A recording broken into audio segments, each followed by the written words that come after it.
Well, hello, everyone. I am Tommy Lahren, along with Lisa Acuna, Joey Jones, and Jason Chaffetz, and welcome to the big weekend show, The Big Story Tonight.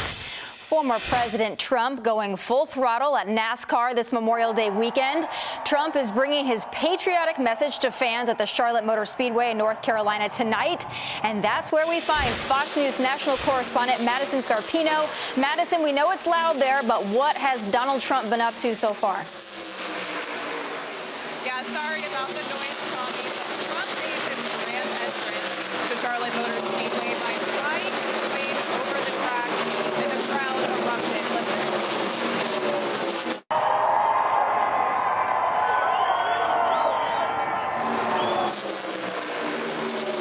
After making his debut in the air, the former president made his way inside the track.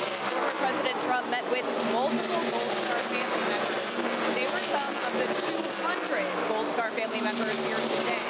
And the former president is then saluting during the national anthem. Kickoff was Coca-Cola 600, and this is the only time a former sitting president has been to this race.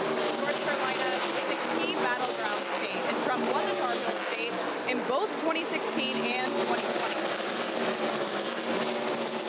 You gonna win North Carolina? I do believe so. I think by a lot. But Democrats welcome the former president and fans from around the world with some anti-MAGA billboards. And those were funded by the Democrat National Committee. And while Trump got some cheers here today at Charlotte Motor Speedway, that was not so much the case last night at the Libertarian Convention. We'll see how he matches up to current President Biden at the debate next month. Back to you. Thank you so much, Madison. A little loud there, but it's the full experience. You know, we're getting the full NASCAR experience. I want to go to Joey, who I know Jason's a slight NASCAR fan, but I know Joey is a major NASCAR fan. Now, this would seem to be a favorable environment for the president, maybe more favorable than some of the other events he's done in the last week, showing up to the Bronx, showing up at a libertarian event, which, you know, they love him there too. But this NASCAR, this seems like it would be the president's crowd. Am I right? Yeah, you know, NASCAR is, it's Americana, but I mean, he's gone to UFC, he's gone to college football. He gets the same roaring reception at all those sports that are maybe perceived as blue-collar sports, but I want to kind of put an angle on this. So NASCAR is not the NASCAR of the 90s.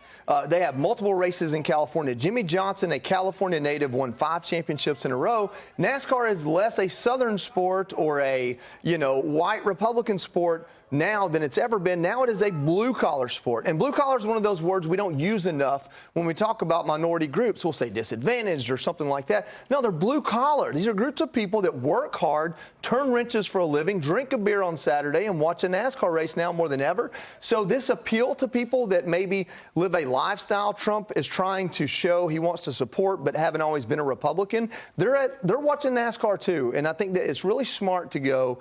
Obviously, meeting with Gold Star families is a whole other side of it, but just to go and be seen at places like NASCAR, who has been actively looking for a demographic much broader than simply Southern rednecks.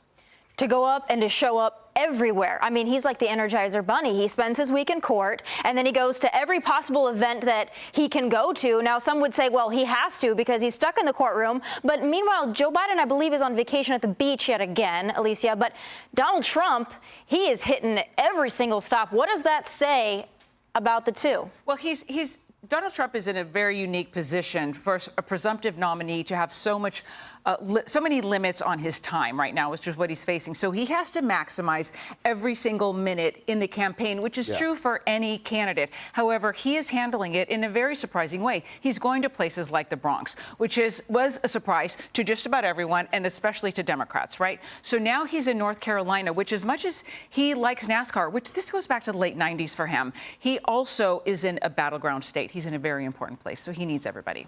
Well, I want to turn now to the other candidate in the race. We have a little montage of Joe Biden giving a politically charged speech at West Point commencement. Let's take a listen to our current president.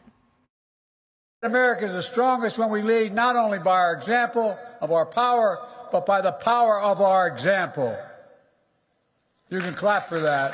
The fall, he had tied that fall. He decided to, look, I shouldn't get into this probably.